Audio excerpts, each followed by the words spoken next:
প্রিয় ছাত্রছাত্রীরা, এখন আমি তোমাদের কোষীয় শ্বসনের বিভিন্ন পর্যায় এটা নিয়ে আলোচনা করব এবং একই সঙ্গে শ্বসনের তাৎপর্য বা গুরুত্ব এটাও আলোচনা করব আজকে।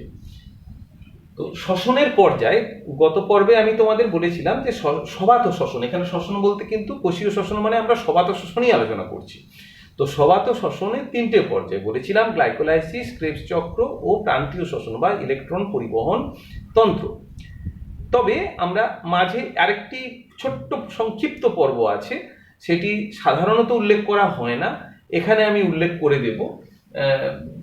সেটা হলো পাইরুভেট জারণ। তাহলে আমরা চারটে পর্ব যদি বলি ভুল হবে না, সাধারণত তিনটে বলা হয়, কারণ ছোট্ট একটি মাঝখানে সংযোগকারী পর্ব রয়েছে যেটাকে বলে পাইরুভেট জারণ। গ্লাইকোলাইসিস, পাইরুভেট জারণ ঘটে, তারপরে ক্রেবস চক্র, তারপরে এই প্রান্তীয় শ্বসন। তো আমরা পুরো প্রক্রিয়াটিকে এখানে সংক্ষেপে লিখেছি, অতি সংক্ষেপে। এখানে কিন্তু বলে রাখি যে তোমাদের বইয়ে কিছুটা ডিটেল থাকলেও প্রয়োজন নেই, সিলেবাস অনুযায়ী এতটা ডিটেল না পড়লেও চলবে, তবে তোমরা তো যারা চাও তারা ডিটেল পড়তে পারো। আমি কিন্তু মোটামুটি ধারণাটা এখানে পরিষ্কার করার জন্যই তোমাদের বলছি, খুব ডিটেলে বলবো না। প্রথম পর্যায়ে গ্লাইকোলাইসিস। গ্লাইকোলাইসিস বলে নিই, এই প্রক্রিয়াটি আবিষ্কার করেন তিনজন বিজ্ঞানী, একজনের নাম এমডেন, আরেকজনের নাম মেয়ারহফ এবং আরেকজনের নাম Parnes. Embden, Embden EMBDEN, Embden. Meyerhof MEYERHOF, মেয়ারহফের এম, এবং পার্নেস PARNES, পার্নেসের পি। তাহলে তিনজন বিজ্ঞানী এমডেন, মেয়ারহফ এবং পার্নেস আবিষ্কার করেন বলে তাদের নাম অনুসারে বলা হয় EMP পথ। তাহলে গ্লাইকোলাইসিসের অপর নাম হলো EMP পথ। কেন না, গ্লাইকোলাইসিস প্রক্রিয়াটি প্রথম পর্যবেক্ষণ করেন তিনজন বিজ্ঞানী, এমডেন, মেয়ারহফ এবং পার্নেস। তিনজন বিজ্ঞানীর নাম তাহলে উল্লেখ বলে তাদের নামের প্রথম অক্ষর অনুসারে বলা হয় EMP পথ।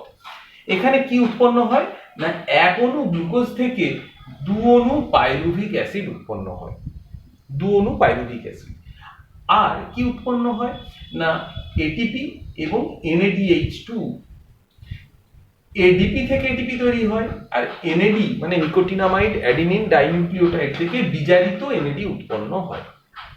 তাহলে এটা হলো গ্লাইকোলাইসিস। কোথায় ঘটে না, কোষের সাইটোপ্লাজমে ঘটে। সবাত অবাত সব শ্বসনের ক্ষেত্রে গ্লাইকোলাইসিস প্রক্রিয়াটি ঘটে। এবার দ্বিতীয় পর্বে আসবো। দ্বিতীয় পর্ব মানে ক্রেবস চক্র আসার আগে একটি সংযোগকারী পর্ব রয়েছে, যাকে বলা হয় পাইরুভেট জারণ। পাইরুভেট জারণ, পাইরুভেট কি না, পাইরুভিক অ্যাসিডকে পাইরুভেটও বলা হয়। পাইরুভিক অ্যাসিড আর পাইরুভেট একই কথা, আমরা পাইরুভিক অ্যাসিড জারণও বলতে পারি। পাইরুভিক অ্যাসিড দু অণু জারিত হয়ে তৈরি করে অ্যাসিটাইল কোএনজাইমে, অবশ্যই এটা দু অণু হবে, আর সব দু অণু, আমি আর এটা দুই লিখিনি, অ্যাসিটাইল কোএনজাইমে তৈরি হয়। কোএনজাইম এ লেখা হয় CO-A, পড়ার সময় বা বলার সময় বলবো কোএনজাইম এ। কোএনজাইম মানে সহ উৎসেচক, বাংলায় সহ উৎসেচক, কোএনজাইম এ, অ্যাসিটাইল। এখানে কি এই পর্যায়ে কি উৎপন্ন হয় না, NADH2 এবং CO2, কার্বন ডাই অক্সাইড। এই বিক্রিয়াতে প্রয়োজন হয় কি NAD, মানে NADটা অ্যারো ভেতরের দিকে মানে এটা ঢুকছে, আর এটা অ্যারোটা বেরিয়ে যাচ্ছে মানে উৎপন্ন হচ্ছে। এটা মানে ঢুকছে অর্থাৎ এটা বিক্রিয়ায় সাহায্য করছে, আর এগুলো হচ্ছে উৎপন্ন হচ্ছে অর্থাৎ বাইরের দিকে অ্যারো দিয়েছে। নিশ্চয়ই বোঝা গেল। এইবার ক্রেবস চক্র, অ্যাসিটাইল কোএনজাইম এর সাথে অক্সালো অ্যাসেটিক অ্যাসিড, লক্ষ্য করো অক্সালো অ্যাসেটিক অ্যাসিড একসাথে বিক্রিয়া করে ক্রেবস চক্রে প্রথম যে যৌগটি উৎপন্ন করে তার নাম হলো সাইট্রিক অ্যাসিড। সাইট্রিক অ্যাসিড, এটা হলো ক্রেবস চক্রের প্রথম উৎপাদিত যৌগ। এখন এই একে ক্রেবস চক্র বলা হচ্ছে কেন না, এই সমগ্র প্রক্রিয়াটি 1937 সালে ইংরেজ বিজ্ঞানী হ্যান্স ক্রেবস আবিষ্কার করেন। তার নাম অনুসারে এই প্রক্রিয়াটিকে বলা হয় ক্রেবস চক্র। এই ক্রেবস চক্রকে আরো একটা নামে বলা হয় TCA চক্র। TCA, T for try, C for carboxylic, A for acid. T for try মানে 3, C সি ফর কার্বক্সিলিক, অর্থাৎ 3টি কার্বক্সিল। কার্বক্সিল কি? COOH, এই যে মূলক বা গ্রুপ, এই মূলককে বলে কার্বক্সিল গ্রুপ বা কার্বক্সিল মূলক। তাহলে 3টি কার্বক্সিল মূলক এবং A ফর অ্যাসিড, তাহলে try carboxylic acid. Citric acid তৈরি হয়েছে 3টে কার্বক্সিল মূলক দিয়ে। সাইট্রিক অ্যাসিডে রয়েছে তিনটি কার্বক্সিল মূলক, তাই সাইট্রিক অ্যাসিডকে বলা হয় ট্রাই কার্বক্সিলিক অ্যাসিড। যেহেতু ক্রেবস চক্রের প্রথম উৎপাদিত যৌগ হলো সাইট্রিক অ্যাসিড বা ট্রাই কার্বক্সিলিক অ্যাসিড, তাই ক্রেবস চক্রের অপর নাম হলো TCA চক্র বা ট্রাই কার্বক্সিলিক অ্যাসিড চক্র। বোঝা গেল কেন ক্রেবস চক্রকে TCA চক্র বলা হয়? একে আমরা সাইট্রিক অ্যাসিড চক্রও বলতে পারি, যেহেতু প্রথম উৎপাদিত যৌগ সাইট্রিক অ্যাসিড। তাহলে এইবার আমরা বলবো যে সাইট্রিক অ্যাসিড থেকে অনেকগুলো অন্তর্বর্তী যৌগ তৈরি হয়। এখানে মনে রাখবে, গ্লুকোজ থেকে যেমন পাইরুভিক অ্যাসিড তৈরি হয়েছে, অনেকগুলি অন্তর্বর্তী বিক্রিয়া আছে, আমরা সেটা এখানে মেনশন করিনি, তোমাদের বইয়ে আছে দেখবে অনেকগুলি অন্তর্বর্তী বিক্রিয়া। ঠিক তেমনি সাইট্রিক অ্যাসিড থেকে আবার চক্রাকার পথে পুনরায় অক্সালো অ্যাসিটিক অ্যাসিড উৎপন্ন হয় বেশ অনেকগুলি চক্রাকার বিক্রিয়ার মধ্যে দিয়ে পরপর বিক্রিয়া ঘটে আবার অক্সালো অ্যাসিটিক অ্যাসিড তৈরি হয়। এই যে বিক্রিয়াগুলো ঘটে চক্রাকার, এই বিক্রিয়া পথ, যাকে ক্রেবস চক্র বলছি বা TCA চক্র বলছি বা সাইট্রিক অ্যাসিড চক্র বলছি, এখানে ব্যবহৃত হয় যেগুলি, দেখো হলুদ রং দিয়ে লিখেছি এবং অ্যারো নিচে ভেতরের দিকে লিখেছি। GDP গুয়ানোসিন ডাইফসফেট, জল বিক্রিয়ায় সাহায্য করে, NAD সাহায্য করে, FAD ফ্ল্যাভিন অ্যাডিনিন ডাইনিউক্লিওটাইড সাহায্য করে। আর কি উৎপন্ন হয়? GTP অর্থাৎ গুয়ানোসিন ট্রাইফসফেট উৎপন্ন হয়, NADH2 FADH2 জল কার্বন ডাই অক্সাইড এগুলো সব উৎপন্ন হয়। কিসে উৎপন্ন হয়? ক্রেবস চক্রের মাধ্যমে। কোথায় ঘটে ক্রেবস চক্র? না মাইটোকন্ড্রিয়ার ধাত্রে ক্রেবস চক্র ঘটে। এবার তৃতীয় পর্যায়ে প্রান্তীয় শোষণ। প্রান্তীয় শোষণে কি হয়? এই যে NADH2 FADH2 উৎপন্ন হয়েছিল, এরা তো বিজারিত হয়েছিল, এদের পুনরায় জারণ ঘটে। কোথায় হয় এটা? না মাইটোকন্ড্রিয়ার অন্তঃপর্দা। মাইটোকন্ড্রিয়ার অন্তঃপর্দায় বিভিন্ন উৎসেচক রয়েছে, ইলেকট্রন বাহক রয়েছে। ইলেকট্রন বাহক, উৎসেচক বলবো না, ইলেকট্রন বাহক কোথায় আছে? মাইটোকন্ড্রিয়ার অন্তঃপর্দায়। সেই ইলেকট্রন বাহকগুলো সাহায্যে যে ইলেকট্রন বাহিত হয়, সেই সময় ADP থেকে ATP উৎপন্ন হয়। দেখে নিন, এই যে NAD আর FADH2 যে তৈরি হয়েছিল, NADH2 FADH2, এরা থেকে NAD এবং FAD উৎপন্ন হয় পুনরায়, অর্থাৎ এরা জারিত হয়ে গেল। সেক্ষেত্রে হাইড্রোজেন আয়ন আর ইলেকট্রনে ভেঙে গেল হাইড্রোজেন অণু, হাইড্রোজেন আয়ন আর ইলেকট্রন।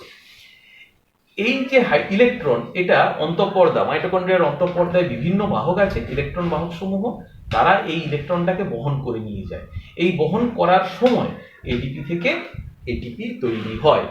আর শেষে এই ইলেকট্রন বাহক দ্বারা বাহিত এই ইলেকট্রন হাইড্রোজেন আয়ন যেটা তৈরি হয়েছিল তার সাথে যুক্ত হয়। এই হাইড্রোজেন আয়নটা কিন্তু ইলেকট্রন বাহক দ্বারা বাহিত হয় না, এরা মাইটোকন্ড্রিয়ার ধাত্রের মাধ্যমেই বাহিত হয়, মাইটোকন্ড্রিয়ার ধাত্র দিয়ে বাহিত হয়ে আসে। বাহিত হয়ে শেষে কিনা ইলেকট্রনের সঙ্গে যুক্ত হয় আবার, এবং মুক্ত অক্সিজেন, এই যে মুক্ত অক্সিজেন যেটা শ্বসনে ব্যবহৃত হয়, আমরা কিন্তু দেখো গ্লাইকোলাইসিস, পাইরুভেট জারণ, ক্রেবস চক্র কোথাও অক্সিজেনের ব্যবহার দেখায়নি। শ্বসনে যে অক্সিজেন লাগে, সেই অক্সিজেনটা কোথায় এসে প্রয়োজন হয়? প্রান্তীয় শ্বসনের শেষ পর্যায়ে মুক্ত অক্সিজেন যুক্ত হলো, হয়ে তৈরি হলো জল।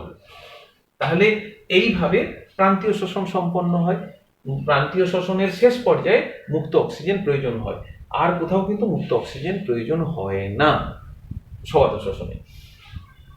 তাহলে প্রক্রিয়াটা তোমরা বুঝতে পারলে, এবং এইভাবে ATP উৎপন্ন হলো। আর আগেই তো GTP উৎপন্ন হয়ে গেছে, ATP এবং GTP তে সমপরিমাণ শক্তি রয়েছে। এছাড়া গ্লাইকোলাইসিসেও কিছু পরিমাণে ATP উৎপন্ন হয়। তাহলে গ্লাইকোলাইসিস থেকেও ATP পাওয়া যায়, ক্রেবস চক্র থেকে GTP পাওয়া যায়, এবং ইলেকট্রন প্রান্তীয় শোষণ বা ইলেকট্রন পরিবহন তন্ত্রের মাধ্যমে ATP উৎপন্ন হয়। তাহলে বুঝতে পারলে পর্যায়গুলি। এবার শ্বসনে তাৎপর্য বা গুরুত্ব।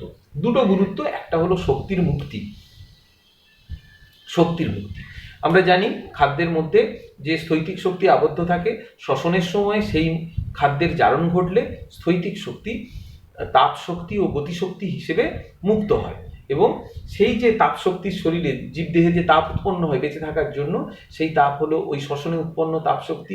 এবং বিভিন্ন কোষের মধ্যে, আমাদের শরীরের মধ্যে বিভিন্ন যে অঙ্গগুলো রয়েছে, অর্গ্যানগুলো রয়েছে, সেগুলো যন্ত্রতন্ত্র রয়েছে, সেগুলোর সচলতা বা কার্যকারিতা বজায় রাখার জন্য এবং জীবনী শক্তির জন্য, বেঁচে থাকার জন্য যে জীবনী শক্তির প্রয়োজন, সেই শক্তি কিন্তু এই শ্বসনের মাধ্যমে উৎপন্ন শক্তি থেকেই আসে। এছাড়াও এটা এই শক্তির দ্বারা আলো উৎপন্ন হয়, যেমন জোনাকির ক্ষেত্রে, বা সামুদ্রিক বিভিন্ন অণুজীব, সামুদ্রিক বিভিন্ন মাছ, এদের ক্ষেত্রে আলো উৎপন্ন হয়, বা সামুদ্রিক প্রাণীদের আলো উৎপন্ন হয়, এটাও এই শ্বসনে উৎপন্ন মুক্ত শক্তি। আর ইলেকট্রিক রে, ইল, এইসব মাছের ক্ষেত্রে যে বিদ্যুৎ উৎপন্ন হয়, সেটাও এই শ্বসনের মাধ্যমে উৎপন্ন শক্তি। তাহলে শ্বসনে শক্তির মুক্তি আমরা নিশ্চয়ই বুঝতে পারলে। আর শ্বসনের ফলে অক্সিজেন ও কার্বন ডাই অক্সাইডের ভারসাম্য থাকে। শ্বসনে অক্সিজেন গৃহীত হয়, কার্বন ডাই অক্সাইড মুক্ত হয়, আর সালোক সংশ্লেষে যেন অক্সিজেন মুক্ত হয় এবং কার্বন ডাই অক্সাইড গৃহীত হয়। ফলে এইভাবে পরিবেশে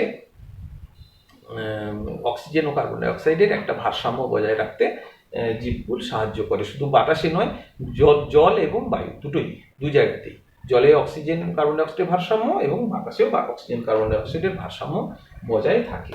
তাহলে তোমরা এটা বুঝতে পারলে। আমি এবার কতগুলো প্রশ্ন বলছি, সেই প্রশ্নগুলো তোমরা লিখে নেবে। প্রথম প্রশ্ন বলছি, 1 নম্বর, গ্লাইকোলাইসিস কোথায় ঘটে? গ্লাইকোলাইসিস কোথায় ঘটে? এই প্রক্রিয়ায় কি উৎপন্ন হয়? 2 নম্বর, গ্লাইকোলাইসিসকে ইএমপি পথ বলে কেন? 3 নম্বর, ক্রেবস চক্র কোথায় ঘটে? একে টিসিএ চক্র বলে কেন? 4 নম্বর, ক্রেবস চক্রে প্রথম উৎপন্ন যৌগ কোনটি? 5 নম্বর, ক্রান্তীয় শ্বসন কোথায় ঘটে? এই প্রক্রিয়ায় কি উৎপন্ন হয়? 6 নম্বর, সবাত শ্বসনের কোন পর্যায়ে অক্সিজেন গৃহীত হয়? 7 নম্বর, শ্বসনে শক্তির মুক্তি ঘটে, বক্তব্যটি বুঝিয়ে দাও। 8 নম্বর, জীবজগতে শ্বসনের গুরুত্ব উল্লেখ করো। প্রশ্নগুলো তোমরা লিখে ফেলবে এবং আশা করি তোমরা এই অধ্যায়টি বুঝতে পেরেছো।